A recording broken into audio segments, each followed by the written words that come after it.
tonight is redemption enough? Should he be released or should he remain behind bars? Before I go to the phone lines, Javeda, the title of your book, Events from the Diary of a Child of a Crack Addict. When you look at the impact that this situation has on you, what comes to mind? Your mother was a crack addict. That's right.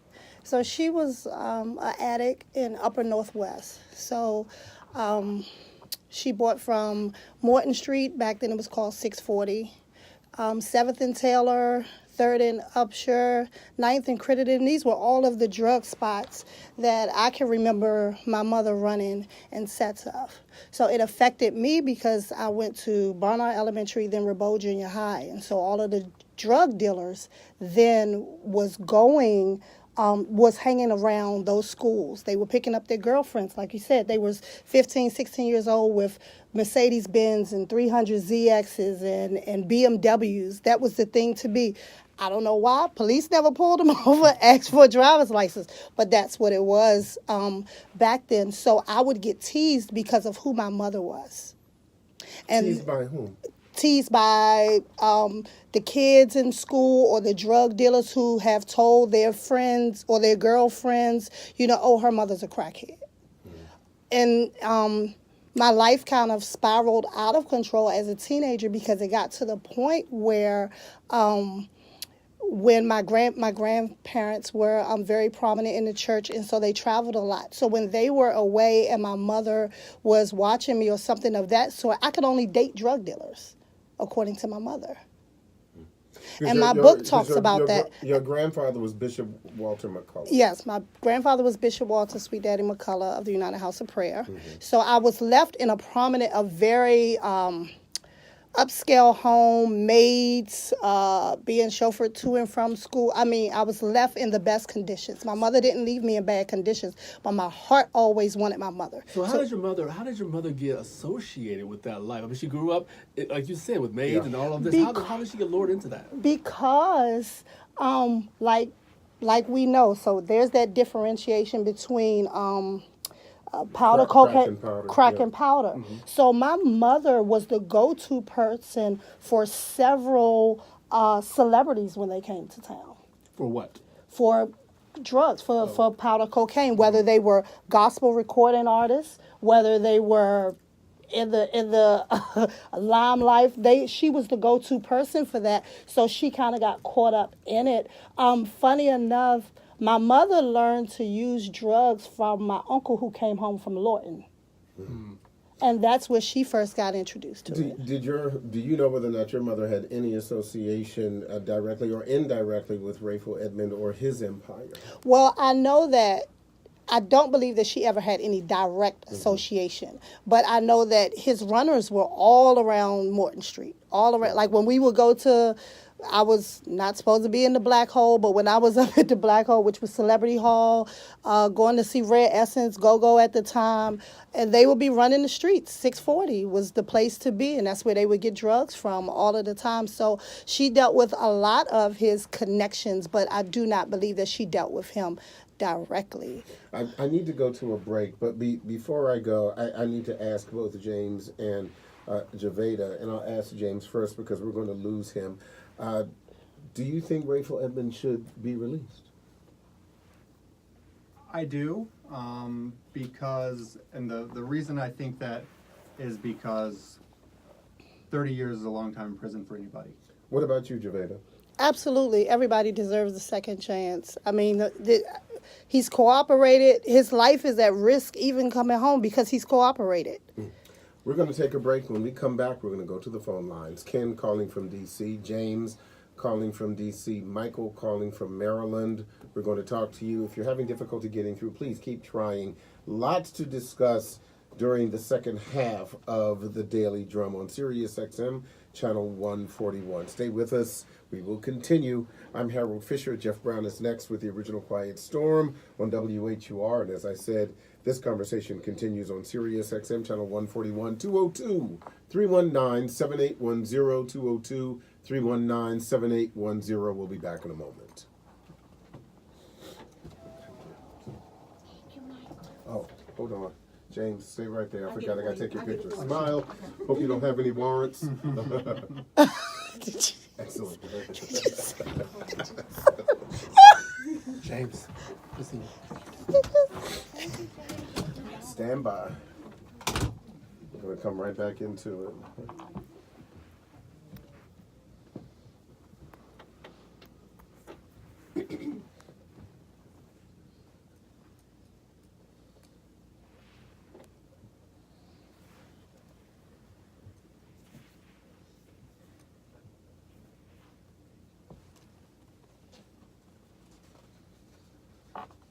Welcome back to the Daily Drama on Sirius XM Channel 141. I'm Harold Fisher. Tonight we are talking about the Rayful Edmonds story, the convicted drug kingpin during DC's murder capital of America. Early. Well, my guests are Keith Alexander. He's a Washington Post reporter. He covered a hearing regarding this issue today.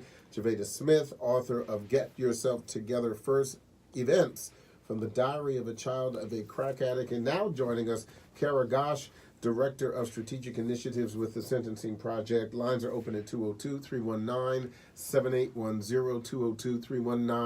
202-319-7810. Lots of calls. Let me get some of those out of the way. Ken, calling from D.C., what do you think? Ken, are you there? Go right ahead, quickly. What's on your mind?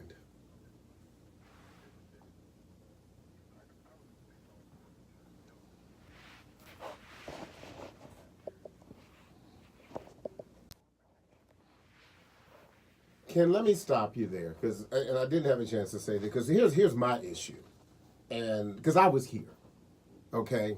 I was here, and, you know, like Keith, he was in college, I was in college, and maybe this is an unpopular opinion, but my thing is this. Yes, Rayful Edmond was never convicted of murder, but we do know that his empire was responsible for the murder of young black men.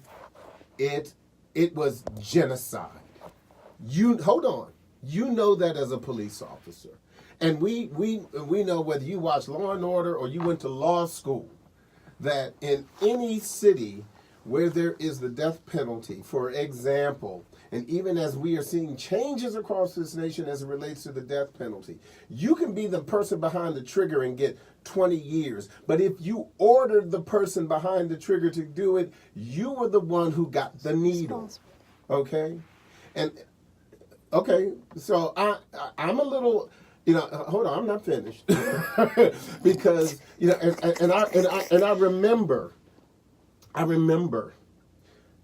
when I was at my alma mater years ago, and I gave a speech to a graduating class, and my father was in the audience, and my grandfather was in the audience, and I made a comment, and I said that there are young men in Washington, D.C. who do not have the blessing of knowing their fathers or grandfathers and have them stand in the same room. Why? Because of the crack epidemic in the District of Columbia. Call me hard, but that's how I feel.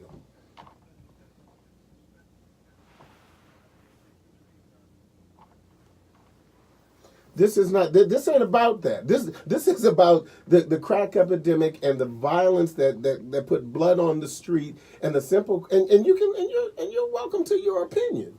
I just disagree. But Ken, I've got to go.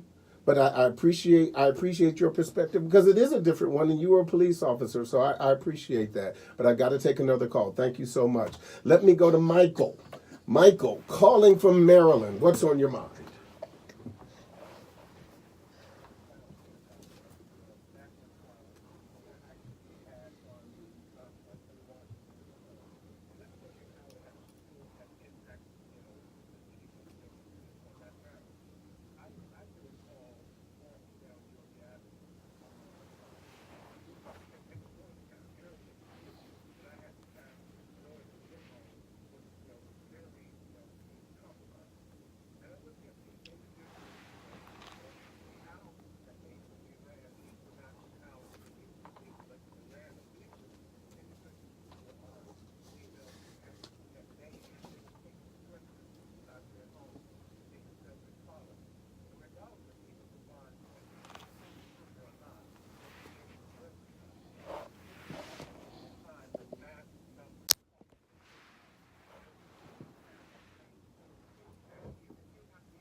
Well, well,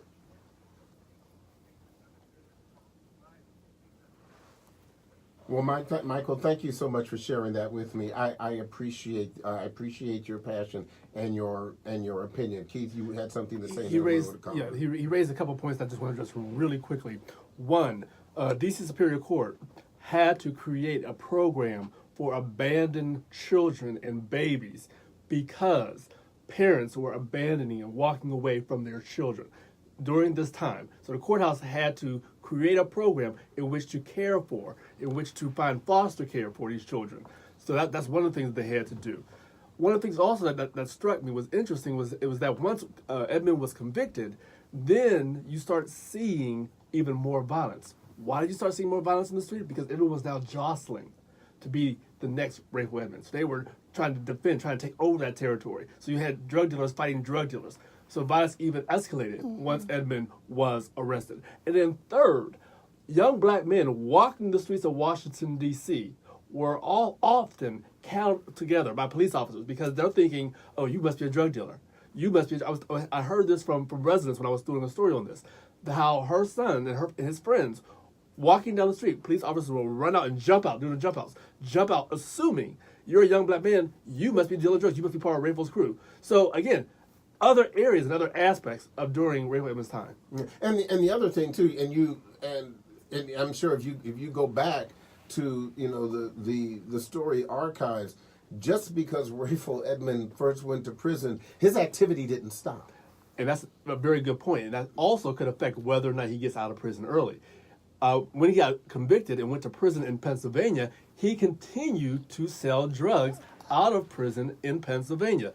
He got convicted of that and was sentenced 30 years. That 30 years runs consecutive to his life without parole sentence. What does that mean? Well, if he is released early here in Washington, he still has that 30-year sentence in Pennsylvania, which, according to prosecutors, they haven't even begun to even look at and decide whether or not to reduce that sentence as well. But that's a federal charge, correct, in Pennsylvania. And that's Cara. Gosh, please, I was going to say, please jump right in. I just want to add, I work for a criminal justice research and advocacy organization, and we actually have launched a campaign to end life imprisonment. And so obviously I come from a certain perspective where I don't believe life without parole is ever an appropriate offense, regardless of the offense, just as I don't believe that the death penalty is an appropriate offense. Life in prison without the possibility of parole is essentially a death penalty. You are sentenced to die in prison. I want to emphasize the importance to think about what we know from research and study over decades of crime and punishment. What we know is that young men, young people who from the ages of 18 to 25 are the most crime prone in our country. Their brains science tells us their brains are not fully developed. They are not mature enough to make, they lack impulse control. They're easily influenced by peers. And then in 30 years, people change dramatically. We know that someone in the federal prison system who is released between the ages of 51 and 60, Rayful Edmonds is 54, has 1/3 the likelihood of recidivating compared to the average person leaving federal prison. They are dramatically less likely to commit a new offense. They are not a significant threat to public safety. They have what we call, it's a well-documented phenomenon of aging out of crime.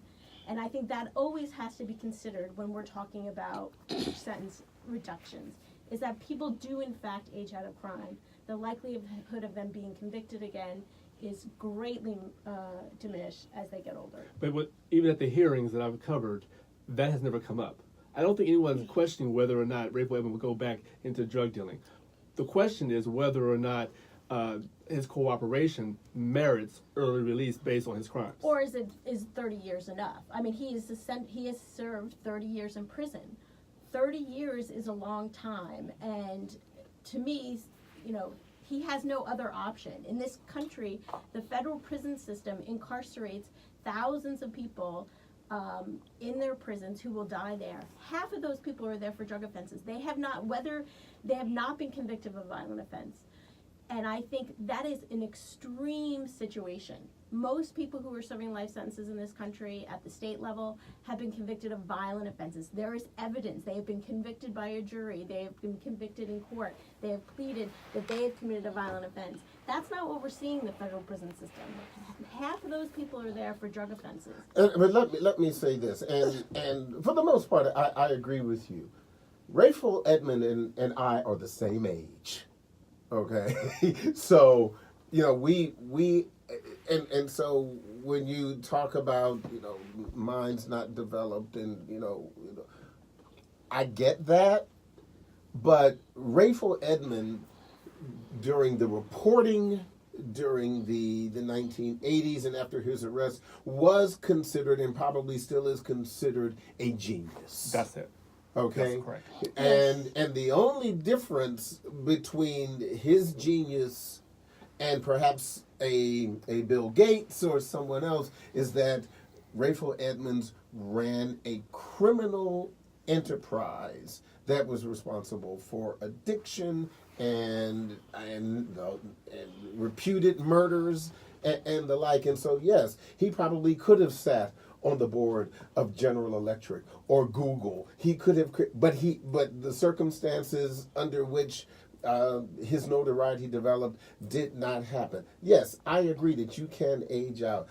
My feeling is that because we have situations like what happened to Gavata's mother, for example, and all of the other people who have been affected by that, and so many boys and girls who did not know their fathers and did not know their mothers and did not know even their grandfathers. And crack babies. So let's not the forget border the babies. border babies. Let's not forget I want to hear Gavata's thoughts about that, and then to you, Keith. So at some point, well, just like my mother got clean, so I do believe that, of course, you pay for you do the time, you do the crime, you pay for it. I believe that strongly.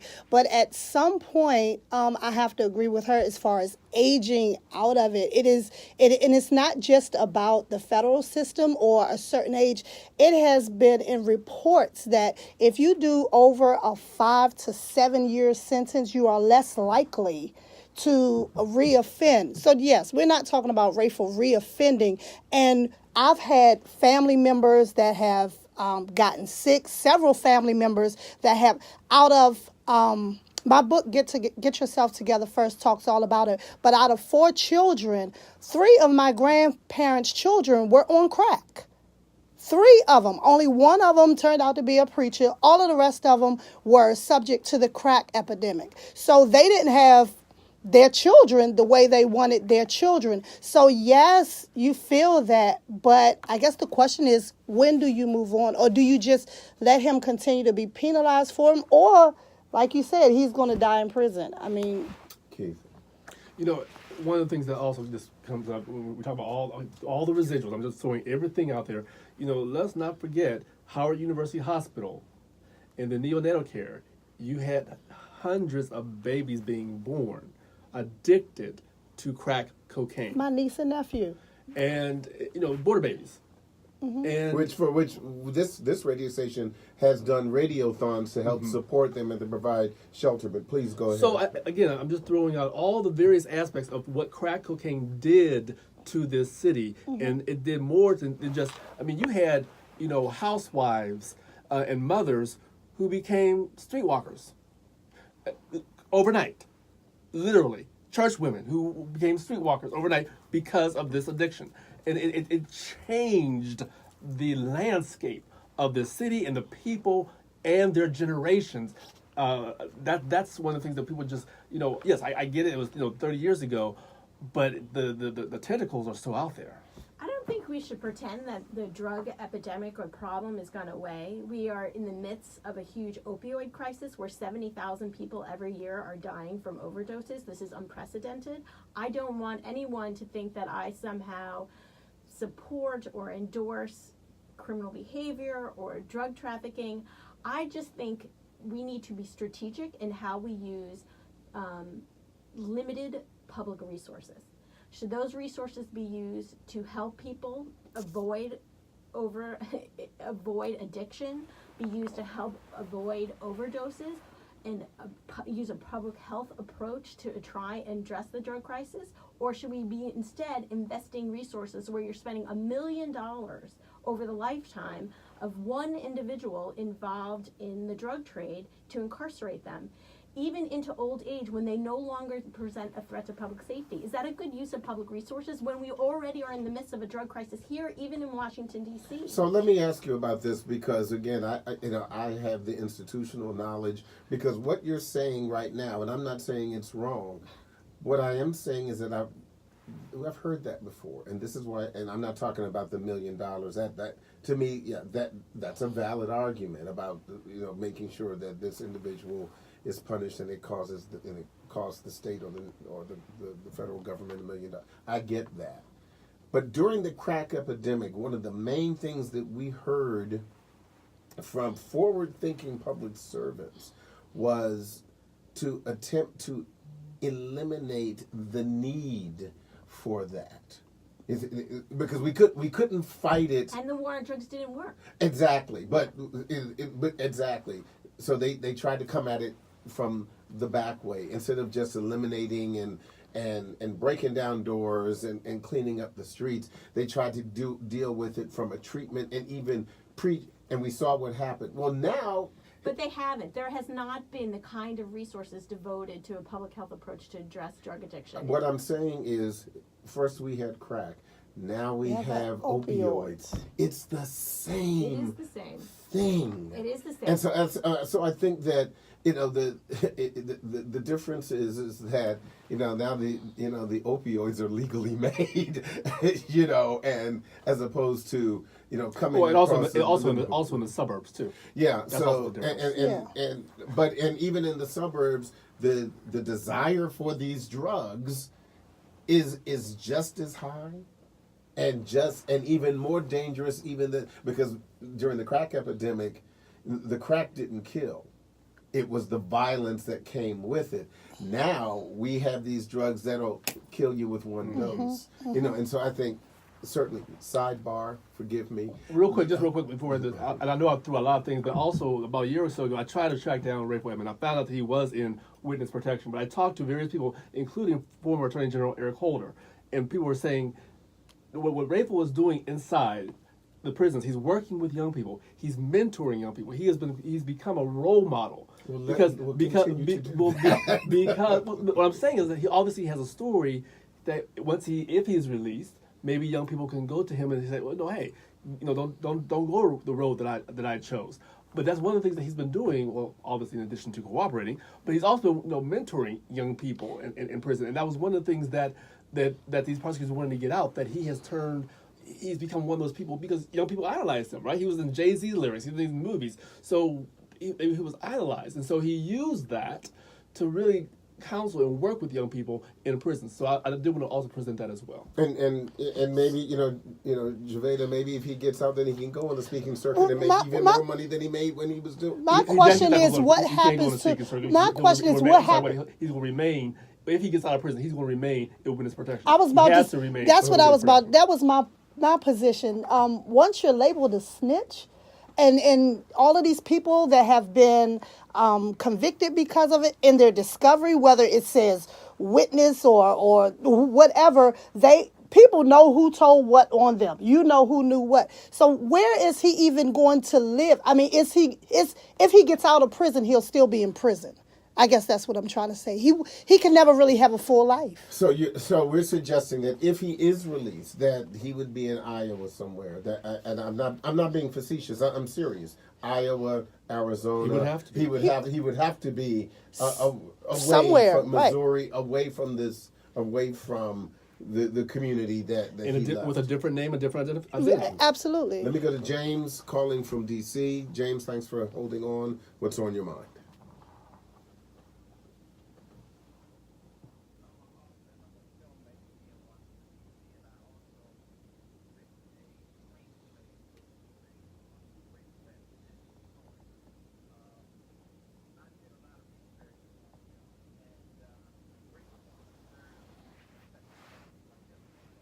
Why do you say that he deserves a second chance? Why do you say that?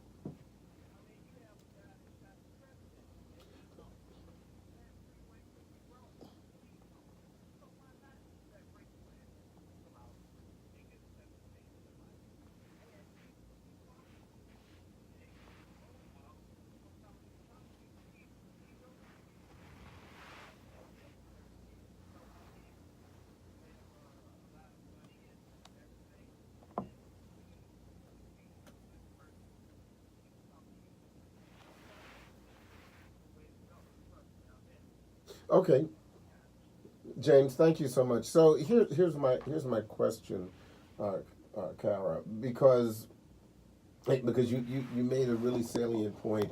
If he remains in jail, then taxpayers will continue to pay for him.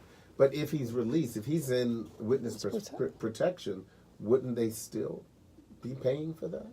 Presumably, and I don't want to, this argument isn't necessarily just about Edmond Rayful's, right? That he's one. You of mean the, Rayful Edmonds? Rayful. That's all right. Go ahead. He is one of many in the work that I do. We know there are, thousands and thousands of people serving life sentences.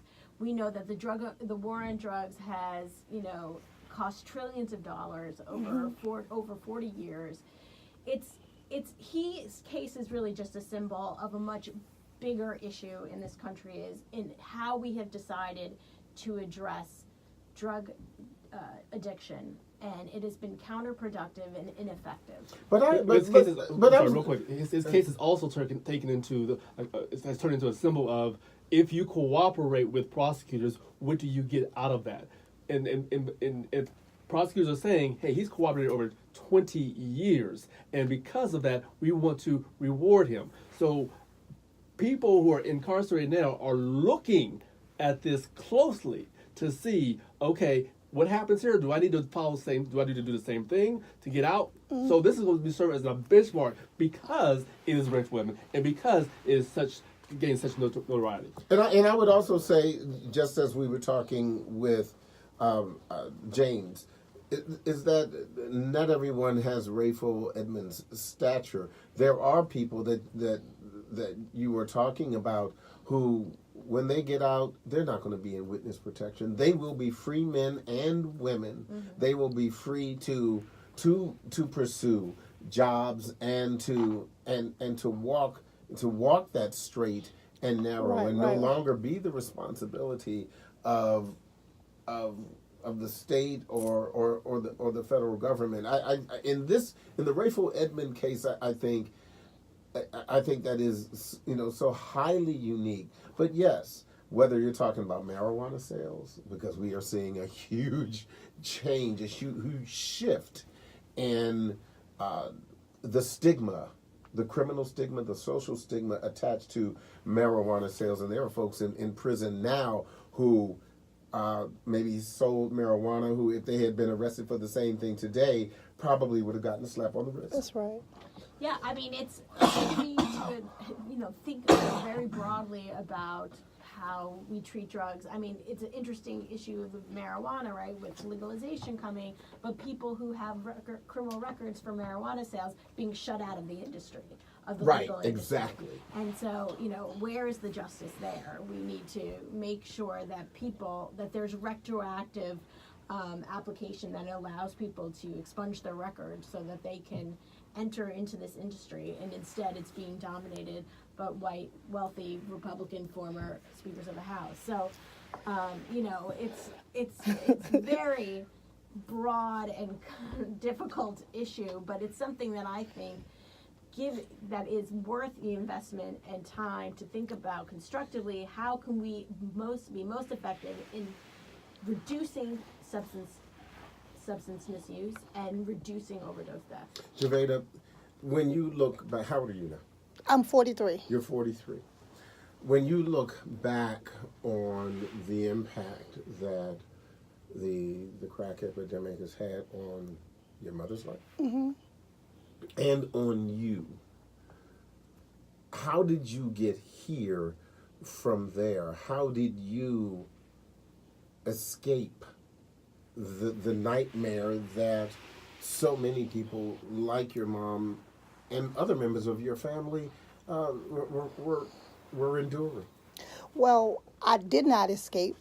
I just you're grew up. here Yeah, now. I grew up. Yeah. So from the age of 11 to 15, I was promiscuous.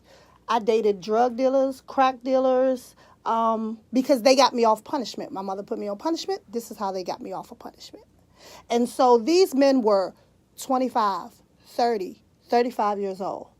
I tell you the truth, I just bumped into somebody a month ago And we bust out laughing and said, we created the R. Kelly story.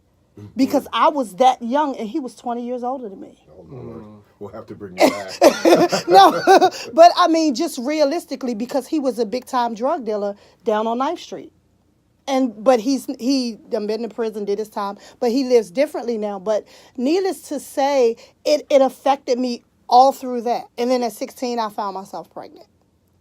And so that's what slowed me down, got me back into school, graduated with a 3.8 GPA. But that's what got me back into school. I would say if it wasn't for me having children and not wanting to be the mother that my mother was, I probably would have still been out there. Till this day, I don't smoke weed, never smoke weed, don't smoke cigarettes. I'm just afraid. I was afraid of anything that may push me into that. So that was never something for me. It was never something that I wanted.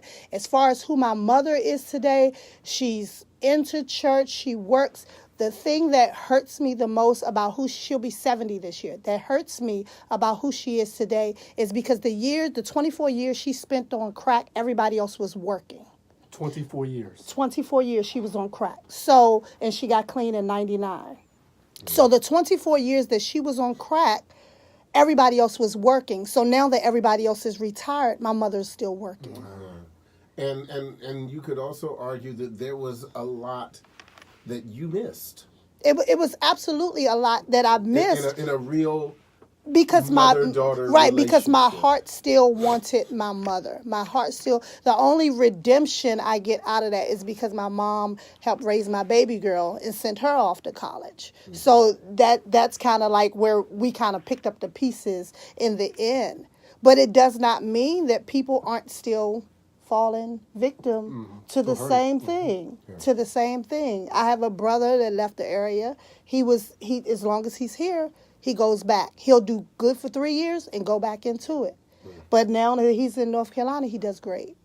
I think that's a good place to end this conversation, at least for now. I want to thank all of my guests, Keith Alexander, Gavata Smith, James Ziegler, and Kara Gosh. I really appreciate you all coming in and giving us some insight on this issue. That is The Daily Drum on Sirius XM, channel 141 for this Thursday, May 23rd. I'm Harold Fisher. You can tweet us using the hashtag WHURFM. Now, stay tuned for The Connection. Good night.